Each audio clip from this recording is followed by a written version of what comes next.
Assalamualaikum warahmatullahi wabarakatuh. Perkenalkan, saya Dewi Atika. Saya dari Fakultas Syariah, Prodi Hukum Ekonomi Syariah, semester 3. Baiklah, di sini saya akan mempresentasikan tentang pengantar hukum dagang dan bisnis yang ketiga. Yang pertama yaitu pengertian hukum bisnis.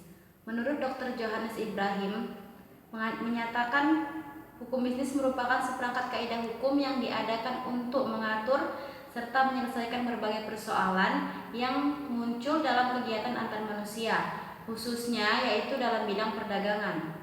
Kemudian Munir Fuadi juga mengatakan bahwa hukum bisnis ini merupakan suatu perangkat atau kaidah hukum termasuk upaya penegakannya yang aktivitas dagang, industri atau keuangan yang dihubungkan dengan menempatkan uang dari para entrepreneur dalam risiko tertentu. Jadi yang kedua yaitu sumber hukum bisnis.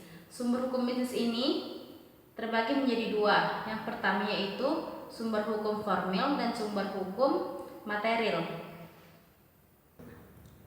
Jadi sumber hukum material itu yaitu sumber hukum yang dilihat dari isinya. Sedangkan sumber hukum formil ini merupakan sumber hukum yang berkaitan dengan prosedur atau tata cara pembentukannya dan secara langsung dapat digunakan untuk menciptakan hukum. Jadi terlihat di sini perbedaannya antara sumber hukum formil dan sumber hukum material. Kalau material tadi kita dapat dilihat dari isinya, sedangkan formil kita dapat membuat hukum itu sendiri.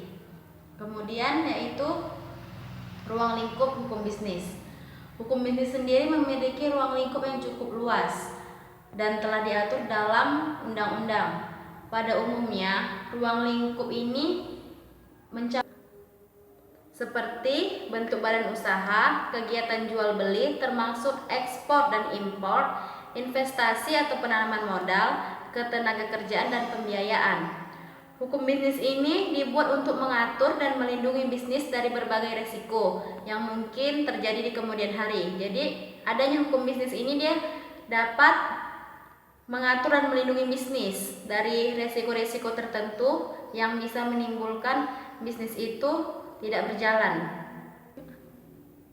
Ada beberapa tujuan hukum bisnis, yaitu yang pertama, menjamin berfungsinya keamanan mekanisme pasar secara efisien dan lancar. Kemudian yang kedua yaitu melindungi berbagai suatu jenis usaha, khususnya yaitu dari jenis usaha kecil menengah atau UKM.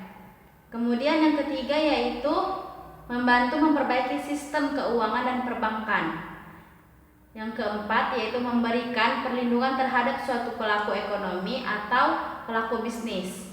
Dan yang kelima yaitu dapat mewujudkan bisnis yang aman dan adil untuk semua pelaku bisnis.